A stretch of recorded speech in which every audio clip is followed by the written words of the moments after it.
মরতে হয় যাও, জান্নাত জাহান্নামের মাঝখানে একটা জায়গা আছে, জায়গাটার নাম হলো আরাফ। এই আরাফের মধ্যখানে যে দাঁড়া, ওখানে যে মালাকুল মউত কাঁপতে থাকবে। মালাকুল মউত বলবে, আল্লাহ সৃষ্টির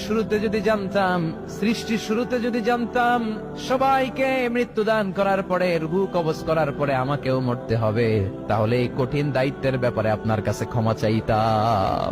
আজকে আমারও যে ভাগ্য বরণ করে নিতে হবে সৃষ্টির শুরুতে, আমি এটা কল্পনাই করতে পারি নাই। আল্লাহ বলবেন, নো টক, মুত ইয়া মালাকুল মউত, মরে যা, মরে যাও।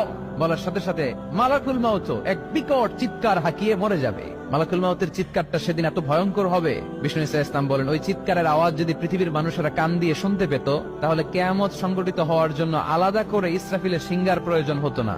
ওই চিৎকারের আওয়াজে প্রতিটা মানুষ কানের পর্দা ফেটে ওই জায়গায় লাশ হয়ে পড়ে যেত।